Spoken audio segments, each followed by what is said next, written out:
Welcome to Raghavan naturopathy. बहुत लोगों को ब्लड प्रेशर के बारे में आज बात करेंगे। करोड़ों लोग ब्लड प्रेशर की दवा खा रहे हैं। तो आज सबसे पहले बात करेंगे ब्लड में प्रेशर कैसे बनता है। जैसे ब्लड प्रेशर बोलते हैं जिसको, वो ब्लड में प्रेशर कैसे बनता है। मान लीजिए ये ब्लड वेसल्स है और ये हार्ट है, तो ये हार्ट पंप करता है और ब्लड वेसल्स में प्रेशर बनता है। हम जो नापते हैं वो ब्लड का प्रेशर है, ब्लड वेसल्स में प्रेशर बनता है।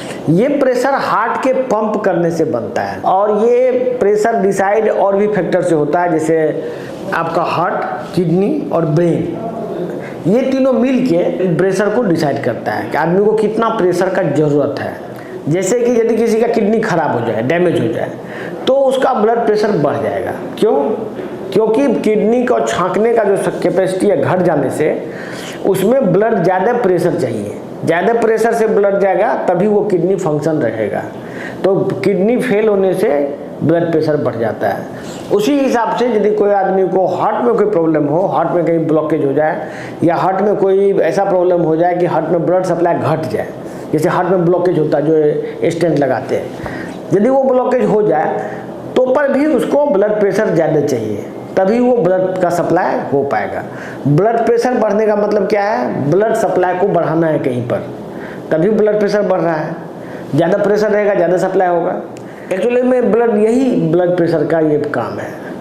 अब ये बताइए कि यदि कोई आदमी ब्लड प्रेशर को कंट्रोल करने लग जाए तो ये हो क्या रहा है कि ब्लड प्रेशर को एक बीमारी बता के बहुत लोग दवाई खा रहे हैं। आपका बॉडी जो है एक मशीन है, एक पूरा शरीर क्या है? एक मशीन है।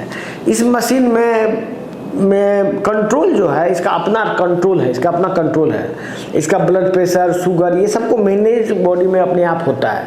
इसके लिए उसका किडनी, ब्रेन, लीवर, हार्ट, ये सब मिल के एक न्यूरोट्रांसमीटर के थ्रू, केमिकल ट्रांसमिशन के थ्रू उसको कंट्रोल करता है।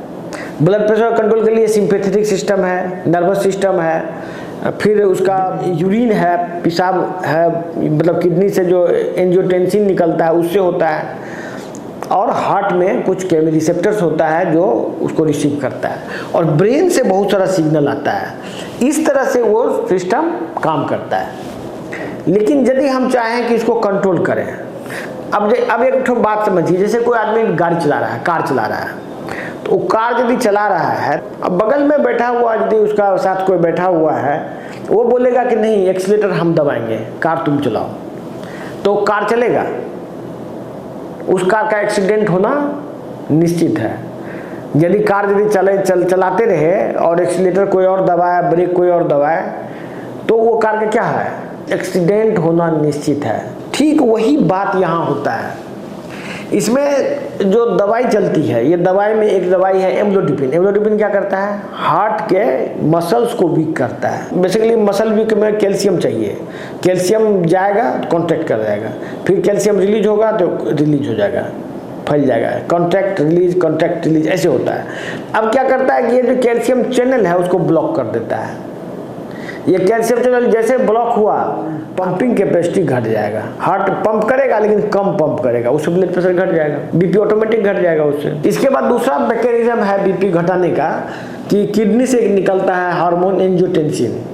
एक हार्मोन है, मतलब जो एंजियोटेंसिन जो है ब्लड वेसल्स में या पेशाब में को कंट्रोल करता है, पेशाब का मात्रा बढ़ा देता है, या और प्लस ब्लड वेसल्स में मतलब स्ट्रेंथ लाता है, मतलब मसल्स के कॉन्ट्रैक्शन को बढ़ाता है वो एंजियोटेंसिन। अब क्या करता है कि उसके अगेंस्ट में भी दवाई बन गया, एंजियोटेंसिन को ही बंद कर देता है, ब्लॉक कर देता है, तो वो भी मसल्स को बढ़ा नहीं पाएगा। वो बेसिकली वो सिग्नल ये देता है किडनी से, यदि किडनी में मान लो ब्लड ये सही से ये छक नहीं रहा है, ब्लड सही से पास नहीं कर रहा है, वहाँ से एंजियोटेंसिन एंजाइम निकलता है, वो ब्लड के प्रेशर को बढ़ाता है जिससे कि फिल्टर ज़्यादा हो। अब उसके अगेंस्ट में दवाई बना लिया, उसके अगेंस्ट में दवाई बन गया, मतलब उसका फंक्शन को डिलीट कर देगा, एंजियोटेंसिन के फंक्शन को ख़त्म कर देगा। तो किडनी यदि चाहेगा ब्लड प्रेशर नहीं बढ़ा पाएगा। उसके बाद ब्रेन में क्या है? ब्रेन में दो सिस्टम है, एक सिंपैथेटिक सिस्टम है, एक पैरासिम्पैथेटिक है। सिंपैथेटिक सिस्टम ब्रेन के ब्लड प्रेशर को बढ़ाता है, हार्ट रेट को भी बढ़ाता है। कहने का सेंस है यदि ब्रेन में ब्लड सप्लाई घट गया तो वो जल्दी जल्दी ब्लड बढ़ाएगा, जल्दी जल्दी हार्ट को पंप कराएगा और ब्लड प्रेशर को बढ़ाएगा, जिससे कि ब्रेन में ज़्यादा ब्लड सप्लाई हो।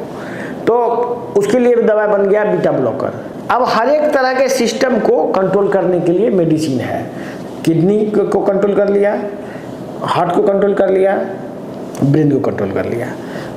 तो ब्लड प्रेशर को यदि मान लीजिए किसी का ब्लड प्रेशर बढ़ा हुआ है, सपोज आपका यदि ब्लड प्रेशर बढ़ा हुआ है और वो ब्लड प्रेशर कंट्रोल नहीं हो रहा किसी की दवाई से, तो यू आर वेरी लक्की, आपका लक अच्छा है कि ब्लड प्रेशर आपका कंट्रोल नहीं हो रहा है। क्योंकि जैसे ब्लड प्रेशर कंट्रोल होगा you are going to die, यही होता है। ये बात मैं नहीं बोल रहा हूँ, ये बात रिसर्च में है, एलोपैथी के बहुत सारे रिसर्च में। जब आप हायर बड़े डॉक्टर से बात करेंगे जो कि अच्छे डॉक्टर होते हैं, जैसे कि कोई बहुत बड़ा स्पेशलिस्ट है, कार्डियोलॉजिस्ट है जो रिसर्च करता है, अच्छा डॉक्टर वो नहीं जिसके पास ज़्यादा मरीज है, जो डॉक्टर की अनुसंधान करता है उससे जब आप बात करेंगे तो वो उसको पता है ये बात कि ये ब्लड प्रेशर की दवाई एक ढकोसला है, इसका कोई ज़रूरत नहीं है। प्लस ब्लड प्रेशर की वजह से ही, ब्लड प्रेशर की दवाई की वजह से ज़्यादातर लोगों को हेमरेज होता है। हेमरेज क्यों होता है? ये जो एम्लोडिपिन है ये तो प्राय हर एक आदमी खा रहा है, तो इससे क्या होता है ब्लड वेसल्स, ब्लड का मसल्स वीक होते होते ब्लड का वाल ही पतला हो जाता है। जब ये वाल पतला होगा धीरे धीरे वहाँ से ब्लड लीक करेगा और हेमरेज होगा, ब्लड हेमरेज होगा।